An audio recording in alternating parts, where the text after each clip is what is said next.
Welcome back, people. Uh, I lost focus that fast on what we were doing here. That is amazing. So, me and Sam have gotten together to give you all our most entertaining films of 2020. Now, disclaimer: these aren't the best films for us of 2020. We're going to do a separate list, which we feel are the best films of 2020. Each of us have 10, with one honorable mention for best films of 2020, but this is the most entertaining films. In other words, these are films that they may not be the best films, but these are the ones that gave us the most replay value during the course of the year. These are films we could go back to because we just enjoy not only just certain elements of the film, just everything about it, even if the film isn't as put together as it should be. These are films that we like. That don't mean that some of these films are not great films that could not be on our other lists. But these are, again, the films that entertained us the most during the dark times of 2020. So, Sam, first, how you doing this evening, sir?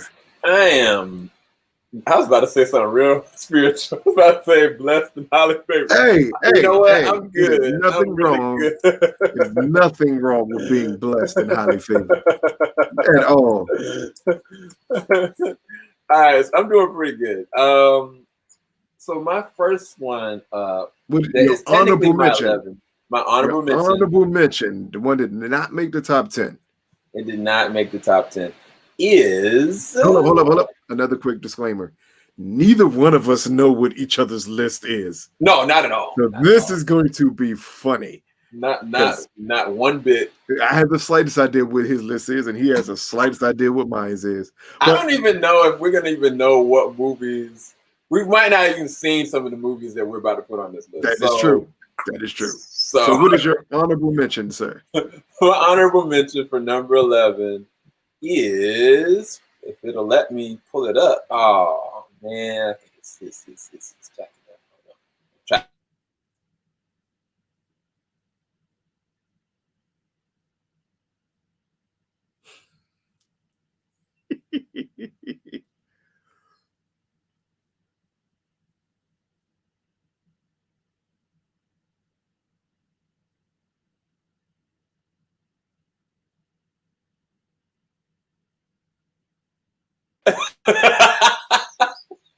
I didn't say anything. That was the honorable mention. It was nothing. I gave you opportunity. I say, well, let me not say nothing. I don't know how this is going to work. Maybe this is the point where we just edit that out and then go to what the honorable mentions is. So my honorable mention was this. It was Justice League Dark Apokolips War. So for me, this was a culmination of all these animated films since Justice League War. Actually, honestly, since the Justice League Flashpoint. Like, they've been building to this, and they've been going to this interesting links, and it took off from the DC. What was it at that time? It wasn't Rebirth. It was before Rebirth. 52. The 52 comics. And I really loved where it was going. But when it got to this film, I was like, they went for broke. There was nothing they held back on. It was just unapologetically epic. And I really did love it to be short. And I could easily go and watch it again and again because it really ended off on a strong note. Now, everything after that, as far as what DC Anime has been doing, I can't speak for them. But this was dope, in my personal opinion. That's your honorable mention. That not a bad honorable mention. And I can give you a quick disclaimer. That movie is actually in my top 10. I'm not going to say where, but it's actually in my top 10. But my honorable mention is actually one of the best movies of the year, but it's also very entertaining. And that is The Way Back with Ben Affleck. This, for my number 11, this is a movie that I can watch again and again and again, just because Ben Affleck is great in this movie. And I love a sports story. I love a Remember the Titans type of a film, and that's what The Way Back is, just on a much darker note. But it works so well that it is entertaining. It is something I can see over and over and over again. And possibly, even though this is my honorable mention, this is possibly the best movie out of my top 10. None of the other movies will compare to this in the scope of how great they are. Like, because this is a great film that just happens to be something I can rewatch over and over again. So it sucks for me because I've only seen parts of this film. I got to see a little bit of it on a virtual screening, but I didn't get to finish it. And it kind of sucks. So I believe you, but I haven't seen it yet, so it's not on my list whatsoever. Right before everything shut down with the pandemic, I think we had a screening for it in February when I saw this movie. And the point that I'm talking about it a year later, I've seen it at least 3 times. It is a really entertaining film. Yeah. Do you think that your boy Ben Affleck is going to get a nomination? I don't think so. It's too far apart. It's too stacked. Yeah, and that even though performance versus performance, he tops lots of people with The Way Back. But I think it's so far apart that they're not going to give it to him.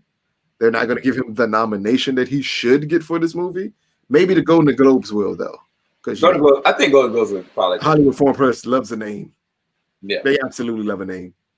But yeah, that's my number 11. So Sam. Oh snap! Okay. No more changing. No more changing. This is not a change. This is you're about to change your list. This is not a change. This is not a change. I can promise you that. What is your number 10? So most entertaining film of 2020. So first off, I can't give this. This is not a part of my list because I couldn't add it to my list, but I will mention it before I talk about my 10. Oh shucks! Look at Sam adding another movie. Look, it's a stipulation because the movie technically isn't out yet, and it isn't out for distribution yet. I'm about to say that doesn't matter. I have a movie on my list that does not come out until later in 2021, but I saw it in 2020. It's okay. It's different. All right, I'm gonna go ahead and just say it. The Boy Behind the Door. The Boy Behind the Door. First off, it doesn't have a release date yet. True. We don't know if this joint coming out in 2021. It could be coming out in 2022. It might not be coming out at all. We don't really know. So you didn't put it on your list at all? I couldn't put it on the list because it's not coming out. It ain't got a release date. I was like, nothing on my joint. I can't put it up there. But I have to mention it because it was freaking awesome. I really love this movie, and I've got to plug it some kind of way. I got to bring awareness to this film because me and him both know. We went through a whole review on this movie. Man, I'm just gonna say one. Sam is tripping hard here. All I'm gonna say is this movie is on my list. What? Yes, this movie. Why can't I? I saw the movie in 2020. That's all that matters. I saw this movie in 2020. This movie is on my list. Matter of fact, this movie may be on both my lists, if I'm not mistaken, for best films of 2020 and most entertaining films. It is on my list. That's all I'm going to say. All right. Anyway, well, what is your number 10, sir? All right, I'm gonna get to my number 10 right now. And I know for a fact Lucas hasn't seen this because he calls this style of animation a certain thing. I'm not gonna go. You picked a Chinese cartoon as your number 10. Oh my god! Go ahead. Which one did you pick? That's I can't even. All right, Weathering with You is the anime feature film that I saw. Technically came out in 2019 on an international level, but I saw it in 2020, and I really was captivated by its visual immersion as much as its sympathetic yet dark storyline. It was just everything about it from, man, it just went dark in here. Alexa, lights on. Everything from way that they formulated the characters to where the characters go to the layers behind the film. And not just that, it was easily one of the most beautiful films I've seen this year from an animation standpoint. And I just really enjoyed it. Like, it was never something that I couldn't watch again and again and again. The only problem is, because of the pandemic, I wasn't able to get it in 4K. So I don't own a physical copy of it. I have to watch it digitally. So it's like I don't see it as much as I really want to, but I really loved it. Anyway, that's my number 10. It's kind of easy for you to pull up again because you've actually already pulled it up. It is Justice League Apokolips War. That's my number 10. That's hilarious. For every reason that Sam mentioned it as his number 11 is the reason it's my number 10. This was balls to the wall, like everything I ever wanted, and just destroying everything. Like, I love this movie. I understand people thought it had flaws. It had no flaws to me. I love the point that Superman powers got stripped away, that Batman was the evil person in this movie. The whole setup with Raven and her dad fighting, like, it. I love this movie. It is super entertaining. I don't have to say much about it because it was Sam's number 11 pick or his honorable mention, but it's number 10 for me, Justice League Apokolips War. So, Sam, what is your number 9, sir? Because I think this will be the last time we may like blend movies, because I know my taste and I know Sam's taste. So I'm pretty sure, because you're never going to see Weathering with You on any list of mine, except for maybe top 10 movies I will never see. Like, that's it. All right, so definitely this film is an acquired taste, and I don't think that many people have actually even seen this film. I had the honor of being able to actually interview the directors of it, but I'm talking about the film Syncronic. Syncronic was one of those films that was so weird, because it was, to me, when I first started watching it, I was like, man, there's something evil, creeping around, killing people. And these men that are just paramedics, are going across and trying to figure out what's really kind of happening, but they're being pulled into this madness. Then it turns into something very different, very sci-fi, and also very emotional layered. I think this is easily probably Anthony Mackie's one of the more likable performances I like of him, even though his character isn't a redeemable character. His character is not a good person necessarily. But I really did dig this film. It's weird. I haven't seen it that much. I've only seen the movie like 3 times. But honestly, I feel like every now and again I could easily watch this and get something from it. I don't necessarily like the ending to it. That's why it's not going to be on my top 10 list or anywhere in between. But it was very entertaining, and it definitely caught me by surprise in this indie flick.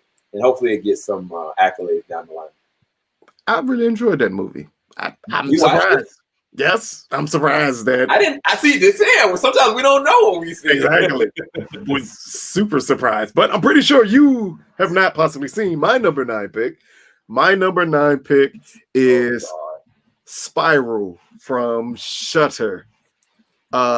This is one of the best horror movies of this year for me. I love the themes of this movie, as Sam is attempting to look up Spiral for Shudder, so y'all can see what this is. But it's Wait, what the flip? Is this Spiral? That is not Spiral. That is the new Saw Spiral. And you got to put in Shudder, and then or Shudder Spiral or Spiral for, like. I don't know. It doesn't exist, Lucas. It does exist. I literally did a review on this movie. I'm just joking. There you go. I know where right there. I got it. Right there. Now I came really close to watching it though. I did come close. It's really good. One, it gives an awesome twist on the horror movie family dynamic. In this one, we have a LGBTQ couple, a male couple, together move to a small town with their daughter as a way to escape the big city. And when they do this, all heck breaks loose in a very well plotted film. Like, you don't, it's very much like an Alfred Hitchcock type of setup, but the way we get the descent into madness of one of the main characters makes this movie great. I've seen it so far about 4 times. Wow. Whenever someone comes over or I talk to somebody and they say, man, I'm looking for a horror movie to watch, this is the first one I bring up. This movie made me fall in love with Shudder. After I saw this movie, I was like, dude, I have to see everything they put out because I haven't seen a horror movie this well executed in a while with characters that you don't see in horror movies. So this is my number 9, Spiral from Shudder Entertainment. Please check it out. You'll love it. I'm telling you, especially if you like horror movies. So Sam, what do you have at number 8? So I don't know if this is going to be on your list at all, but you have seen it. Yeah. You have seen it. So this is the thing about this film. I didn't expect it to be as entertaining, as good, as charming as it was, but I'm talking about The Gentleman. The thing about The Gentleman for me that took me off guard is how well not just Guy Ritchie was able to kind of execute it, but how many interestingly good performances that he got out of the performance. A lot of times when you got like a really big cast like this, it all goes to crap, to be quite honest with you. Like it normally kind of just like they overshadow each other or anything like that. But my man, Hugh Grant, probably gives the best performance he's given in a very long time. Granted, I ain't seen The Undoing. I was say, you ain't seen The Undoing yet, but from a movie standpoint, he was like the whole first 2 acts of that film was all. It was his movie. It was his movie. And then I want to say Matthew McConaughey and your boy, oh my gosh, what's my man's name? I forgot his name. Colin Farrell, the back half. That's the back half of them. My guy, the rapper. I'm about to say it's not Stormzy. I'm sorry. Dag nabbit. I love his music and the Box in the Bush song that they do. And man. I think this was the last film that we went together to see before everything like went to heck with 2020 when we went to Alamo Drafthouse for the virtual premiere of this movie. Yep. So, I mean, for me, I honestly, I could recommend this to anybody. I mean, granted, just as long as they get a disclaimer that it is violent, it definitely gets very violent and very vulgar. But it is so charmingly weird and dark. And I don't know, I loved everything about it, man. I ain't gonna front. Like, it wasn't anything that I kind of had an issue with. It was very intense. Was it the best movie? No. Like, I'm not gonna say that. But it was very entertaining to me, and I really enjoyed it. If you love the classic Guy Ritchie films, not when he tried to go mainstream with Hollywood. Granted, there's a lot of big actors in this film, but this is very reminiscent of Snatched and those type of Guy Ritchie films. Yep. Where it's a big cast, everyone plays their part, and the story of it is great. I really love. And Charlie Huntsman, who's also in this movie as the enforcer, is my guy. I love his whole demeanor was just awesome. Yes. The way 100%. They executed his character. Like, he didn't even have to really do anything. He was just written so well and executed so well. Anyway, what's your my number 8 is, I think it ended up being the second biggest film of 2020 and the biggest video game film of all time. Sonic the Hedgehog is my number 8 movie. Listen, I reviewed this movie. I saw a screener of this movie. I love this movie. It gave me everything I wanted in a Sonic the Hedgehog movie. Jim Carrey was amazing in it. The whole transition of the human who comes along to help Sonic, I loved in this movie. This movie had so much heart. I cried during this movie. This movie had so much heart, so much action. It did everything you could want a movie to do. I've seen it multiple times. I sat and watched it with nieces and nephews, with family. Like, this was the great action-packed video game family movie. This is what Detective Pikachu should have been, is what Sonic the Hedgehog is. So again, this is my number 8 film. I can rave forever about it. You could check out our JVS review on this movie. I loved Sonic the Hedgehog, and that's my number 8 movie. What is your number 7, Sam? All right. So my number 7. Well, first off, I'm gonna tell you this. Eris is gonna love you for life if he found out about this list because he loves Sonic. But to be fair, I didn't think about Sonic. I forgot about it. Oh man, it was so freaking entertaining. I forgot. I ain't gonna lie. Like Sonic might have made my list if I would have thought about it, but I didn't think about it. So we're gonna keep it moving. So for me, I don't know that you saw this movie, but it's definitely not the most entertaining. But I really did love it personally. For a couple different reasons. I'm talking about the movie called Let Him Go. The thing about this film, definitely so Let Him Go, between Diane Lane and Kevin Costner. I think the thing that I really loved about it is their chemistry and their natural progression through the tragedy that befall their family and their son, and their devotion to try to preserve the memory of their son through finding his son. The weird thing was that it has some really interestingly dark scenes. The movie itself is it's a one note. There's a lot of inconsistencies when it comes to certain things with the pacing with it. That kind of deflate it. It makes it feel like a slow burn, and then it just kind of hits, and then it kind of ends. But I love the cinematography. I love like some of the different shots and the atmospherics for this. I love the open range of it all. But more than anything, I love their heart and their chemistry together. It really did kind of pull through some very interesting scenes for it. And also, what is her name? I can't remember her name. What's it? Is it Kayla? What is her name? Oh, Lisa Manel. She probably gives her best performance that I've seen her ever give. What is this? There she goes. I don't think I've seen her give a good performance like this in a very long time from a movie standpoint. But I don't know. I just really enjoyed it. I had a lot of fun with it from an emotional standpoint. But it's not an entertaining movie per se, but it made my list. Wow. Yeah.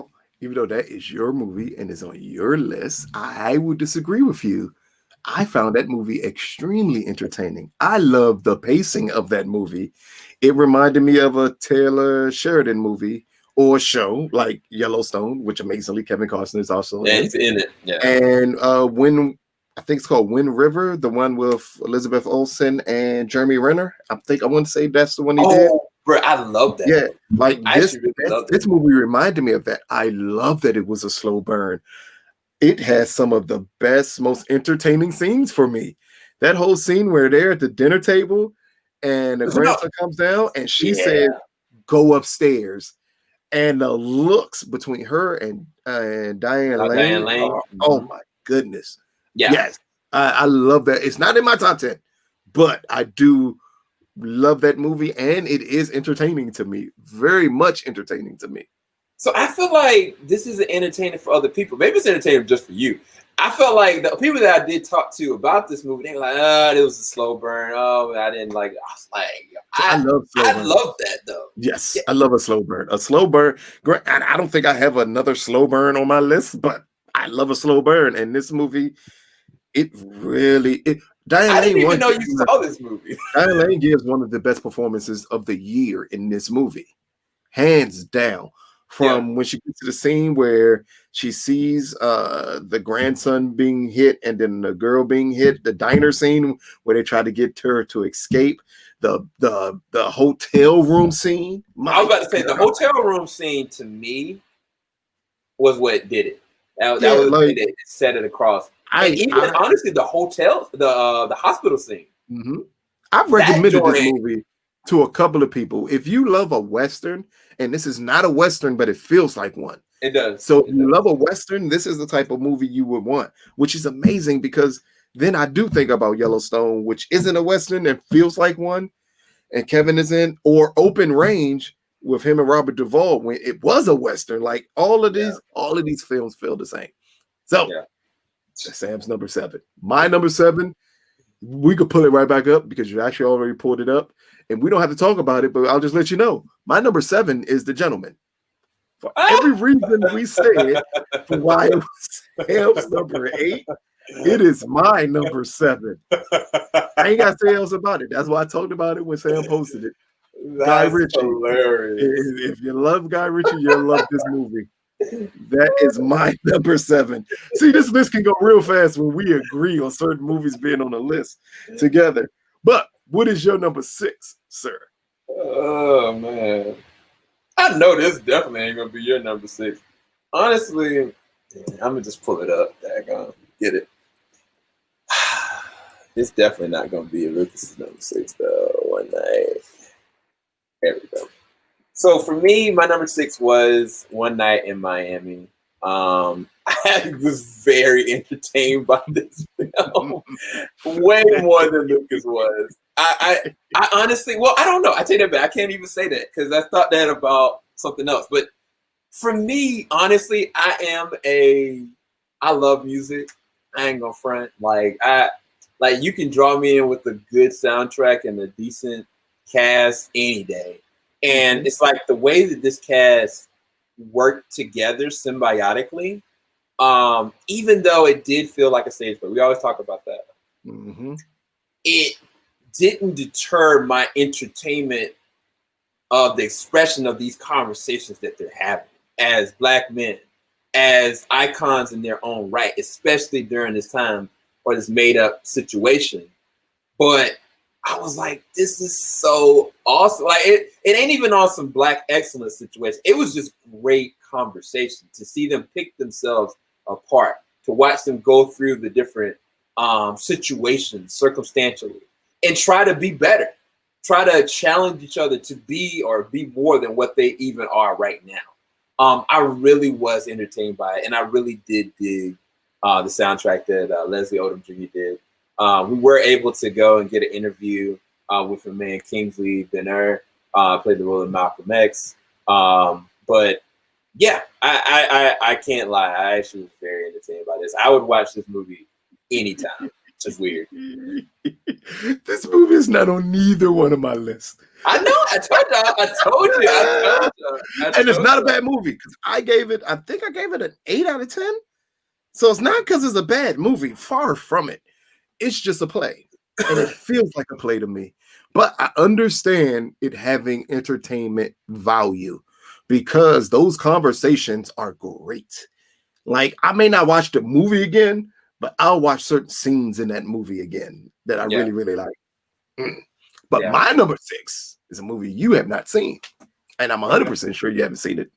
My number 6 is Becky.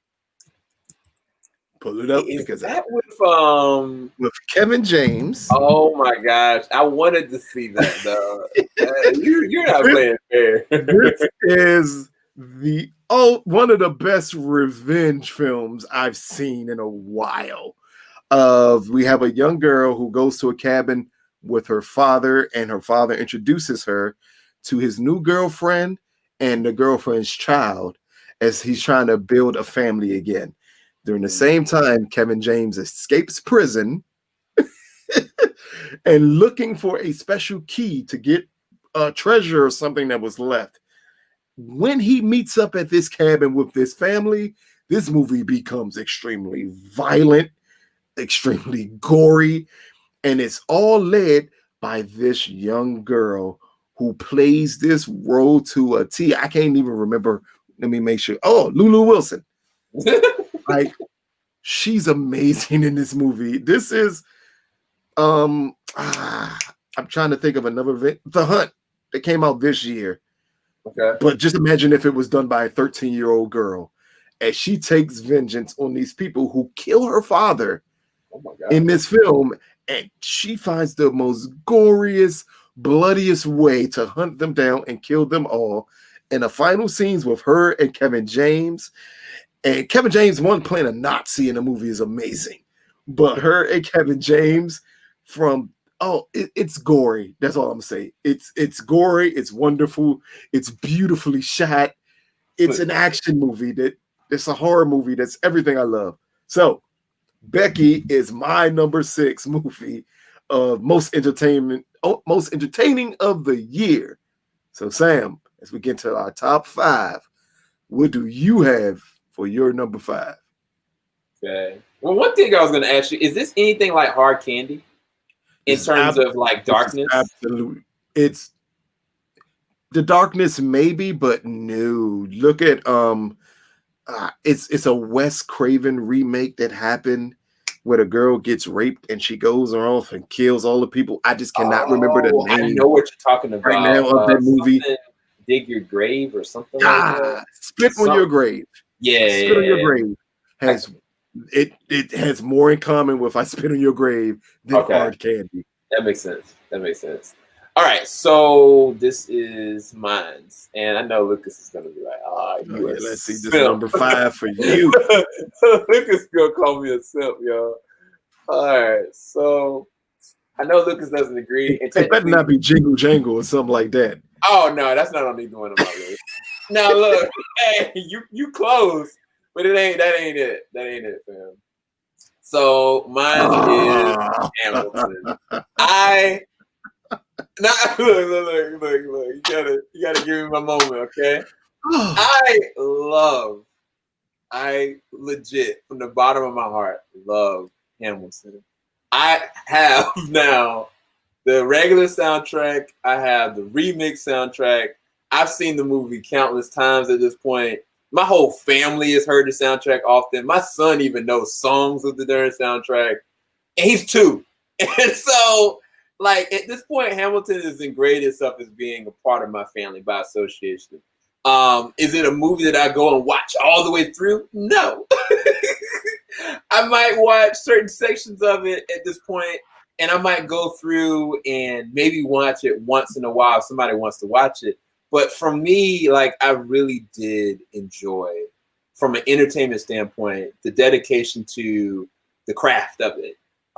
Whether it was like their, not necessarily their acting performances, but their vocal range, the atmospheric of everything, moving parts, so even the way that they were able to shoot this, because this is taken from different moments when they're shooting the play.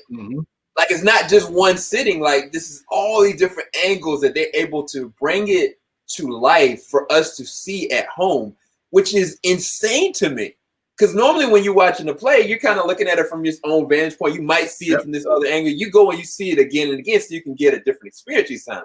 It's never that you're watching at home. You get to see all of the different angles in the best way possible. And I was like, I don't know who did the editing for that. And I don't know how they did it, but yo, that was commendable to me. And I really did enjoy it. I never got to actually watch the play personally.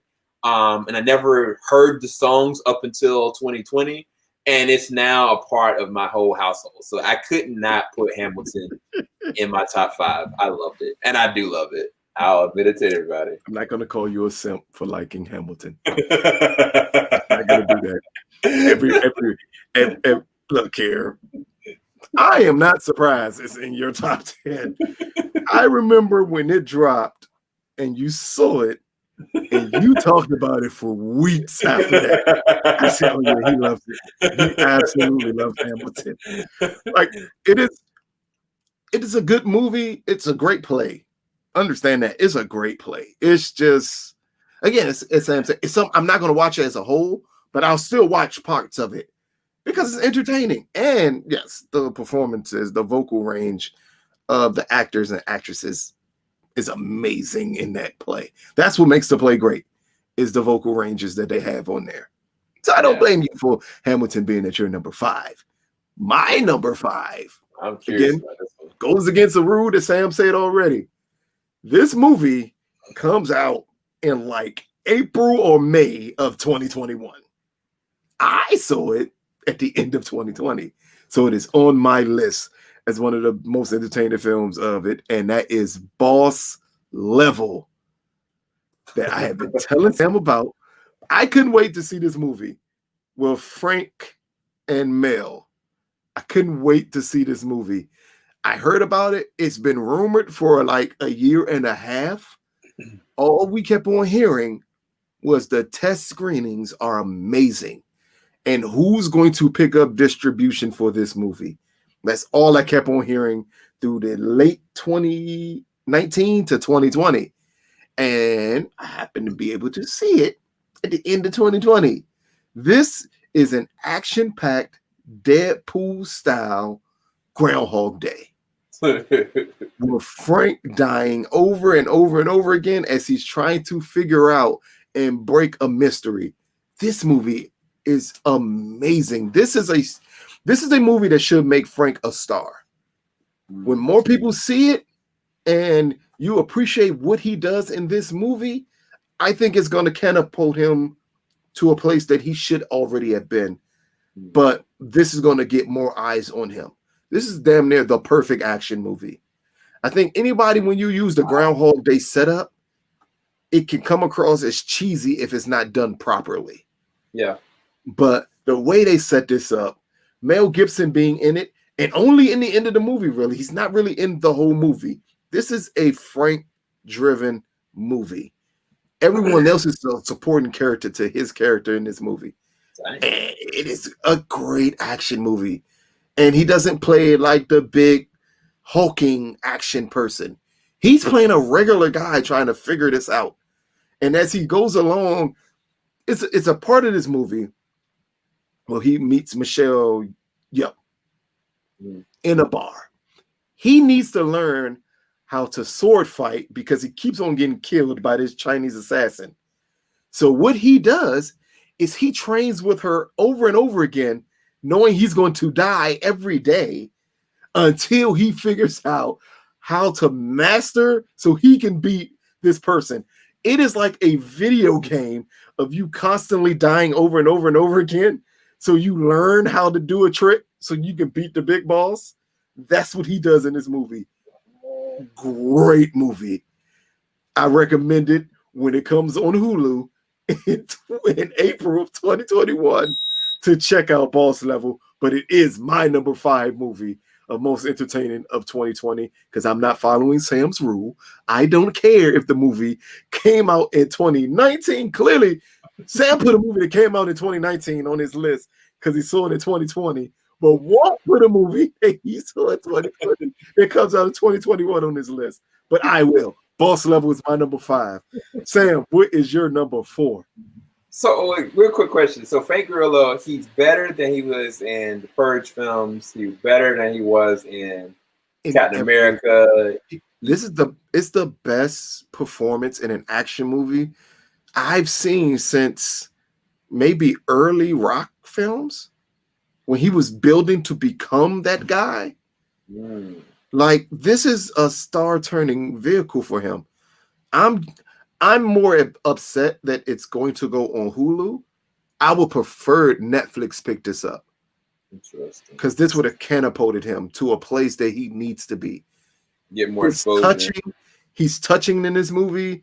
He's a perfect action star in this movie. I love this movie.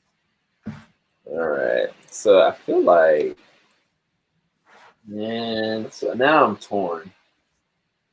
Oh, shucks. You got your list. Just go off your list. No need to change anything. I don't know if I can technically count this, though. Why not? If you saw it in 2020, I mean, if it came out late 2019 or it comes out this year, but you saw it in 2020, hey. No, so hold on. Let me pull it up. I'm gonna say that. How do you put this? So the Small X, okay. These aren't considered movies. They're television. That's what I'm saying. Like and not just that. Like, it's only 2 of them that I would even, like I can't necessarily count it.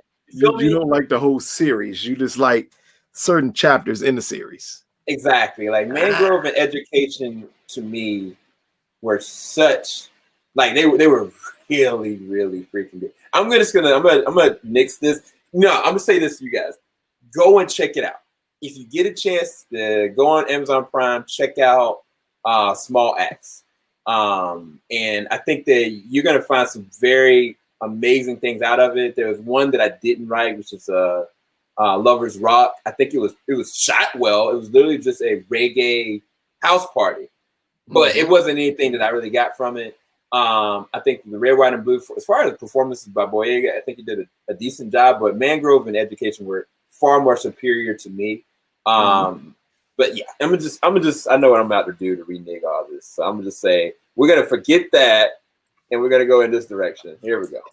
This is we're on 4, right? We're on 4. Yep, we're on 4. All right, so this is my number 4. There we go.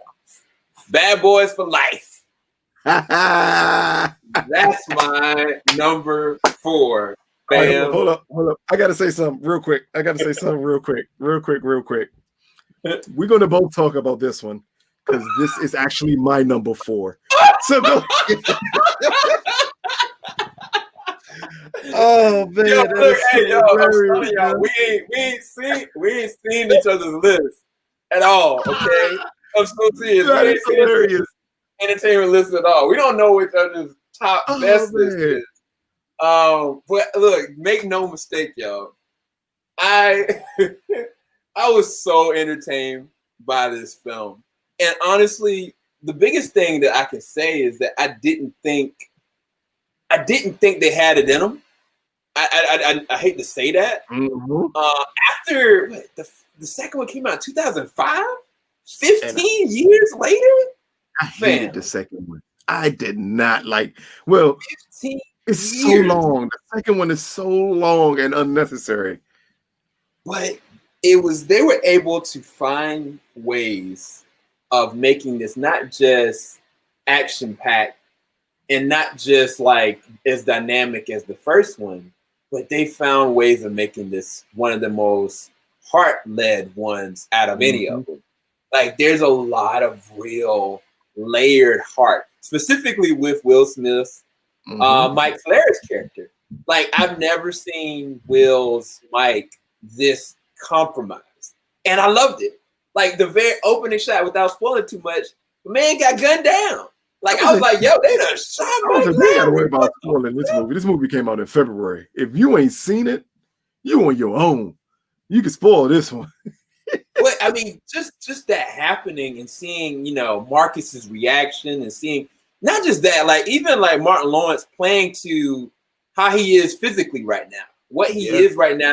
Like he's like retired. Like I mean, he's not doing anything. Like he's like, hey, I'm just trying to coast. But then they are going against his family. They're going against his brother, and so he's doing whatever he can to try to do something about it. And I really was just so entertained, but I was so impressed that it was actually something that was good, that it caught me off guard. And I really, really enjoyed it. All right, Lucas, what's your thought? I'm just going to say ditto. Same thing. Like, I loved every part of this movie. I didn't think anything of this movie. I kept on saying, I'm one of the people who say, we don't need this. This is unnecessary. And after the first 15 minutes, this movie had me hooked. Yep. And it is funny. It is touching. It's everything you want in a good action movie. Like, and again, like Martin doesn't look like he should be running anymore in anything. And just their timing, their relationship in this movie makes it worth seeing.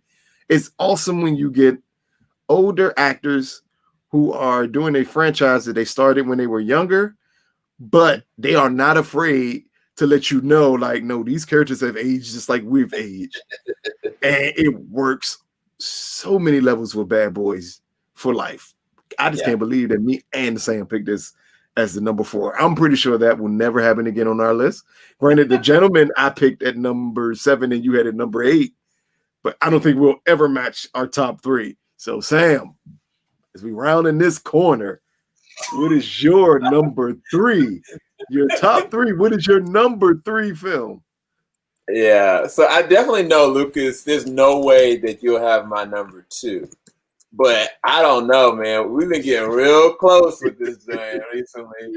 But this is right here, my number 3. I'm not even gonna say it, I'm just gonna show it. The Invisible Man is my number 3. Like the situation of even watching this, we were in the pandemic. We were in the bulk of the pandemic at this point. We knew for a fact there was no going to be any possibility of even being able to watch this any other way. And when the opportunity came, I think I spent like $34 on that joint just to rent it for 2 days. I was like, take my money. I can't go to the theaters. What else am I going to do? I'm saving money on popcorn anyway. Let's go. Watch the joint. And like, I was so entertained by this film, man. Like, Elizabeth Moss, first off, she's a beast. Like, she destroys scenes in this. And it's kind of like the very opening of it, I was kind of like, oh, she just dips it. But then you start to see how meticulous she was doing things and how she had this plan, but yet she still got caught by this man. And like, I was like, man, what the flip is going on? And then when this man died, I was like, hey, that don't add up at all. And then all these things start to happen. And I was like, but this don't seem like a horror film, but there's something going on, you know? And then you get to the technological side of it. And like, I really enjoyed it. I really did enjoy it. And this is the other thing. My man from One Night in Miami, he was actually in this joint. What's the man's name? Aldous Hodge, is that his name? Yep. Hawkman, as we're going to call him from now on. Hawkman he was in this, and he played a very interesting, sincere role. Like him and his daughter. What is her name? Storm. She's been in a couple of things that I love. She was in a movie with David Oyelowo last year that we both liked a lot. Yep. Yeah. So it was very interesting situations and scenarios that I really did enjoy this film. Like, honestly, I don't know I can't remember if it ranked at all on my top best films, but I could not put it on my top 3 entertaining films for sure. It's one of the movies that I struggled with not having in my top 10 for most entertaining films. It didn't make my top 10, but I struggled because I really did like that movie. That is the last movie I went to go see, paid to go see in the theaters for the pandemic. I think I saw it in like January, and I went on a date, a late night date, and we went to go see this movie. This is the last like full crowd theater experience movie that I got to see. And man, when everybody was in there and the jumps that happens and the surprises that happens, it was really, really dope. My number 3 film. I'm curious about this one. Unhinged, Russell Crowe. I think I saw this film, and the moment I saw this film, I told Sam, this movie is crazy, and you need to watch this movie. Listen, this is fat Russell Crowe at his best, at his craziest, Joe. I love every part of this movie, from the setup of it being so simple. Yep. A woman is busy having a bad day. The guy in front of her won't move his car. She's blowing her horn for him to move. The light turns. He pulls up beside her and he like, don't you owe me an apology? She said, for what? You should have moved. And he just says, you just never had a bad day before, have you? Don't worry about it. You're going to have a bad day. And from there, he turns into a psychopath. Yep. It's a scene in a restaurant where he kills somebody in front of everybody, where you just like, oh my goodness, I can't believe this. It's fat Russell Crowe at his best. I loved every part of this movie. I have coworkers who I recommended this movie to, and that these coworkers said they've seen this movie about 12 times since I recommended it. They say I watch it every day. Like, it's one of those type of movies. I'll probably watch it tonight because I can just turn it on. I don't care if it's in the middle of the movie, at the beginning of the movie. It's just one of those movies that gives me comfort because all it is Russell Crowe being crazy. So my number 3 is Unhinged, Russell Crowe. Yeah, to be fair, I did watch it. That joint's nuts. Like, that man was nuts. Honestly, like, when you get to the backstory of what he did to his family, wife, yes, his wife, I knew then that he's off. Yeah, he's definitely off. What got me, what made me really very fearful for her and everybody else is what he did to her brother. Hey. And the brother's wife. Yes. When that joint was going on, I was like, oh no, no, yeah, y'all need to get the police and just go into a cell because he's coming for you straight up. He's coming for everything. All right, so your number 2, sir. My number 2. My number 2. Here we go. Let's see if we match number 2s. That would be fun. We definitely ain't matching number 2s. I can tell you that for a fact. Nah, it's one of those. Definitely ain't matching. Is this another Chinese cartoon? Yep, it is. Okay. I mean, it's technically not. It's not a Japanese animation, but it is an animation nonetheless. I got the opportunity to be able to check out this Apple TV Plus film called The Woflwalkers, and the reason why I really did truly love this is I love the dynamic between the father and the daughter, and also the parallel connection between a daughter and her mother. And it's kind of like the style of the animation is some of the best. It's this honestly, this movie is going to probably most likely win Best Animated Film this year. And the way that they were able to push the limits from a kind of a subject like this, it kind of feels like a folktale, to make it more broader and more emotional and more immersive, and just kind of run with it. Because I was kind of like, at a certain point during the second act, I was like, oh, I know where this is going to go, but instead they really do go for it. And I loved it. I really did truly love it. Whether it was the different characters, the spontaneity, the comedy, but more than anything, the emotional turmoil that sometimes I was going through watching it. There's a scene that happens with the guy that's kind of the antagonist and pursuing everything. And he says something along the lines of like, what you guys are doing is evil. You know what I'm saying? Like, you guys are doing this and y'all are saying this. And like, I had to assess, like, from his perspective, that's not off. That's not off. Like, what they're doing, what they're practicing ain't necessarily natural. And it's kind of like, just for me to be able to look at it from different directions, I was really surprised the lengths that they went to with this animated film. And it's most likely going to win everything that it's got.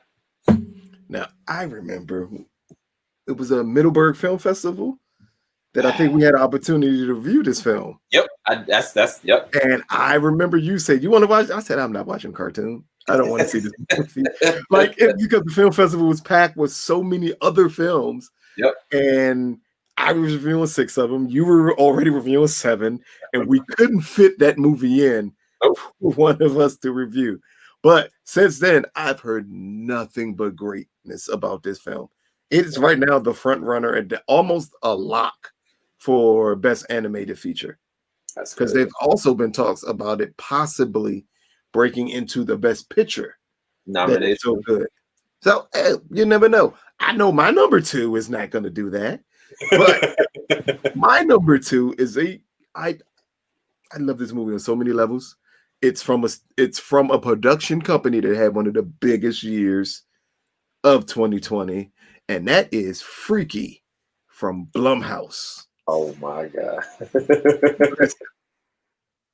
The point they took the concept of Freaky Friday and turned it into a horror movie is amazing.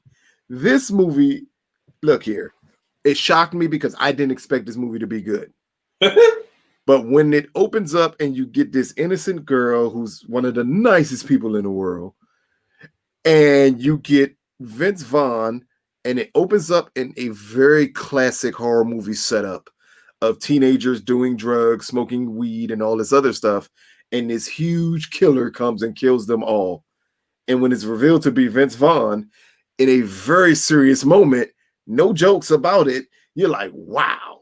When we get the next setup of him attempting to kill this young lady with a special dagger that he stole from that house, And the moment he stabs her and they both pass out and we get the body switch, that's when everything becomes great. The transition of Vince Vaughn being a teenage girl trapped in his huge body is some of the funniest stuff you will ever see. And the transition of this girl who becomes this maniac killer. Again, she kills teachers. She kills students. It's so funny. It is so entertaining on so many levels. I wish more people would go see it. It was the only kind of box office hit in 2020, but it is the best Blumhouse film of 2020. And that's including Invisible Man. This is why Invisible Man couldn't be on my list, because this movie knocks it out the park. I almost want to say it could be as close to a family film that's rated R as you can get. What? Listen, if you have teenagers and they are accustomed to watching horror movies and stuff, like, they should watch Freaky with you, because it's nothing but Freaky Friday and it's very funny and very entertaining. That is my number 2 film of 2020, entertaining, Freaky. So Sam, that's funny. We are here, sir. What is your number 1 most entertaining film of 2020? All right. Draw this all the way out. All right. There we go. I think that I don't know if you can predict what it is, to be honest. At this point, I can't, because see, entertaining for you is a little different. Because, like, it could be a very prestigious film, and I can see that being a very prestigious film, or I can see it just being something overly silly. All right, or like Soul or something like that. Soul is not on this list. Okay. The Trial of Chicago 7 is my most entertaining film. And I'll try to plead my case with it, because technically this movie is going to be in the contention for Best Picture. That ain't got nothing to do with it, dude. This film is super entertaining. So I said prestigious film. I knew I was right. I knew it. I said, nah, this is gonna be a very prestigious film. Look, hold on. I'm gonna even show you this. Hold up. Oh, snap. Probably shouldn't even show this up here. But I gotta rep it. Look, hold up. Look at this. This joint to me was so multi-layered. The performances were amazing. The way that they constructed a lot of the setup for this, for this being based on actual, history, is amazing. But hear me. The dialogue, the scripting, and the performances make this some of the most engaging conversation-based things I've seen on film all year.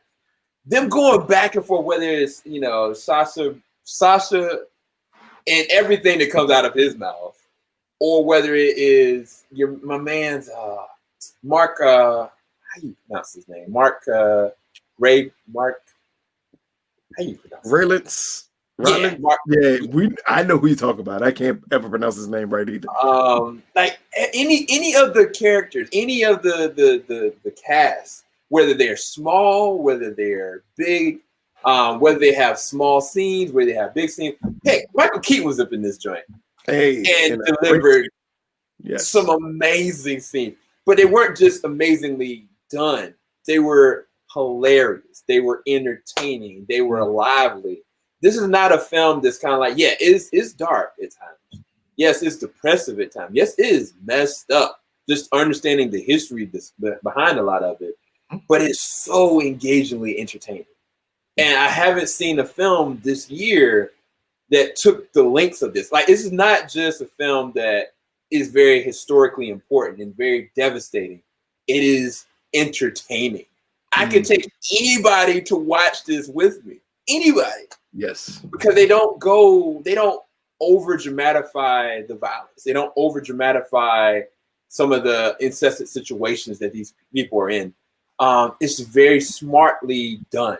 It's very smartly executed in terms of the scripting and the performances. And I honestly, this is one of my favorite films this year in general. So, yeah, that's my most entertaining. Hey, I kind of figured it would be a Prestige. I was thinking Mira. Am I saying that right? Oh, Minari? Minari. I thought that would be it. And I said, maybe Sam would pick Minari as the movie. But hey, I agree with everything with the Trial of Chicago 7. It is on my list for one of the best movies of 2020. It's not on my entertaining list, but it is still extremely entertaining of a film. Now, my number one. I'm trying to get serious here. My number one is a film that is, to me, the best horror film of this year. It is also a film that I want and it needs to get more attention. The movie is amazing on every level humanly possible. My number one film of most entertaining of 2020 is The Boy Behind the Door. Yo, you can't do that. Yes, I can. I saw it in 2020.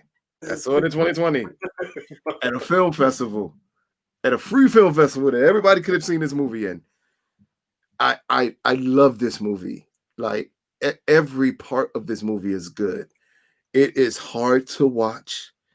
The kids gives some of the best performances I've seen this year. It is directed beautifully. The setup is amazing. And the places that these directors put you in this film, the torment you go through is the torment the actor goes through, the character goes through. It touched me on so many different levels. I've told everybody humanly possible, you need to see this movie whenever it gets distribution. I don't care. I'm going to go see it again. I'm going to buy it. I don't buy movies. I will buy this immediately when it comes out. Yeah. This is something I haven't seen a horror movie in at least 10 years that matches this film. This is an amazing movie. Jesus, this is an amazing movie. And I can't wait till someone picks it up so the world can see just how amazing this movie is. But this is my number one most entertaining movie of 2020, The Boy Behind the Door. Can't believe you did that, Lucas. Dude, like, first off, look, I'm gonna say my piece on this. If I considered this as something that I could say, all right, this is, the best, most entertaining of 2020, if it worked, then it'd be my number two. But it wasn't. It doesn't have a release date. But everything that he said about the film and more, we equally gave this movie a 10 out of 10. Yes. Both of us. Yes. And I know of one of our friends that saw it. He didn't like it. He felt like it was, over an exaggeration of putting these kids through here and doing this. And it was just not something that was enjoyable. And no, it's not supposed to be enjoyable. This is horrific. This is messed up. It is a horrible situation to put it. Yeah. Like, even when we were doing our review on it, it was kind of like there's certain things we couldn't even say. Yeah. Things we couldn't even go into with our review. We still don't want to talk about it because, again, we don't know. Next to no one has seen this movie. But it's amazing because, again, he said we had one friend who hated it. Another friend who put this in their top 10 movies overall of the year. He has Boy in the Door. Niger. He has Boy in the Door in his top 10 films of the year. Wow. Like, this is, I always say I can't talk about it because I don't want to spoil anything. But all I'm going to say is, damn. That's all I can say. The moment I saw this movie, I was mesmerized by it. And to this day, I talk about this movie so much. And it hurts me that other people can't see it. I'm hoping it picks up distribution for 2021 and they don't push it back because this is the movie. Somebody, Shudder, hey, you need to holler at them. Netflix, you need to holler at them. Someone, HBO Max, you need another movie. Here you go. So this is the thing that's gonna, to Jarrell's, to his point, it's gonna be a hard sell given two kids are at the epicenter of this. But make no mistake, I completely agree with Lucas. Yeah. I hope Shudder gets it. I hope, someone, goes with this. I just don't know who. I don't see HBO Max going for it. See, and that's the problem, though. This is a movie that could easily get your audience. I would prefer Netflix because Netflix does things in this genre already. Yeah, it's true. And something like this on Netflix and the attention it would get, like, I feel that people made this movie need to be championed as much as humanly possible because it takes a certain amount of courage to do this movie. Exactly.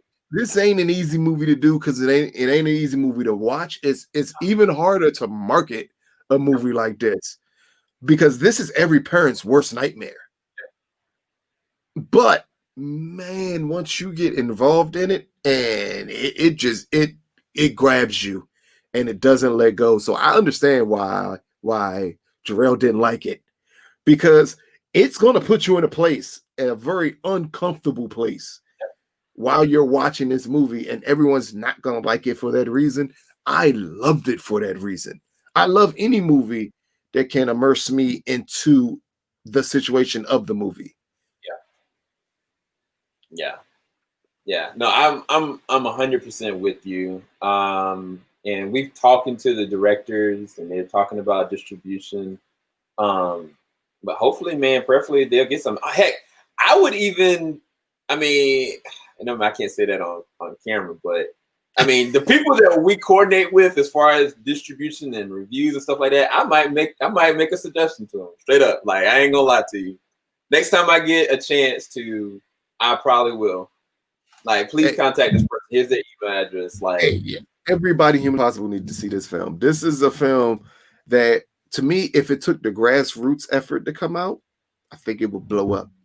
This is it's my best horror movie of 2020. I've seen at least this year 80 horror movies. Yeah, that's true. And this is the best one. This is one of the best movies I've seen this year. It's not in my top 10. It is right at I think it's at my honorable mention of best movies of 2020. Like, it is that good. Yeah. See, this has been a fun list. Yeah. Even though Sam attempted to switch rules on me. It's even out. This movie isn't even. We're talking about a movie. We're talking about a list. When people come back and they be like, "Yeah, how the heck they say this was the best movie that came out?" It ain't my fault you ain't see it in 2020. I saw it in 2020. Look here, we promoted on this channel the film festival that they could have seen this movie at. They chose not to. We did. We chose to see it. And the film festival was free. Anyone could have seen it. Everybody could have seen it. Hey, I go by the rules. If I saw it in 2020 and I understand how great this movie is, when I was making my list of the top most entertaining films of this year, I literally started with this movie at number 1, and everything else had to be below it. Yeah, it was like, for me, I wanted to put it in my top 10. So I was like, I'm gonna mention it, but I can't put it in either way. Hope you guys were entertained by this. Lord knows, hour-long. Hey, that's not bad. We went through 20 movies in an hour. It's not bad. So yeah, we'll come back tomorrow to give you our best, our what is it? Unadulterated, thoughts on what are the best, films, best top 10 films of this year from our critical perspective, and we're gonna kind of nail that down. especially with award season down the corner. We'll see what comes. Honestly, I feel like it's really cut and dry. Like, honestly, I feel like when we come to that list, it's like it is what it is. Like, I don't think there's gonna be any like random cards because we've seen too much at this point. Yeah, but I know a couple are on my list that aren't on yours. And here's the weird part. One of them kind of falls into the same category as the boy behind the door. I don't know if it has distribution in the US, but it is definitely on my top 10 list. Okay, so before we even go into this, did you add any documentaries? Not a single one. Okay, I was just curious. Not a single one. And that don't mean there's not been some good documentaries this year. It's just that it's very rare that a doc like catapults itself for me into my top 10 films. Yeah, because I was gonna suggest you check out something called The Collective and let me know what you think about it. I don't know if it's gonna hit your top 10 list, but the way that they did it, I was really caught off guard by it. But like, it's hard to break into my top. It's movies that are going to be nominated for Best Picture that are not in my top 10 list. In fact, it may be 5 movies that are going to be nominated for Best Picture, and none of them are in my top 10 list. I believe it. Yeah, like my top 10 list is hard to get into, people. I'm telling you. We're gonna like start putting a banner up. I'm just surprised that me and Lucas had some of the same best entertaining. I am very surprised, to be quite honest with you. We didn't have a conversation at all. Bad Boys caught me off guard. That we would both have it in the same spot. Yep. Is amazing. Even A Gentleman. Like, I love The Gentleman. I did too. The biggest surprise was Justice League. Because I knew it was in my top 10, but I didn't know how much you liked that movie. No, I love that movie. It was just kind of like, I was like, dang, I ain't had no animation joint, like normal animation joint. But anyway, you guys, we're going to go. Hope you guys enjoy this. We'll pick this back up tomorrow. I'm not sure when you guys will see it because I got to upload it. And I'll try my best to make footnotes or timestamps so you guys will know which movies like that. Possibly better get them for the movies that are actually out. Because clearly I just gave you 2 movies on my list. One don't come out to April, and then the other one, who knows? Hopefully soon. That's all we're gonna say. Anyway, you guys take care. Have a blessed one. And I think it's actually already Monday, technically already. Happy Martin Luther King birthday. Make sure you stay safe and stay blessed, you guys. Peace.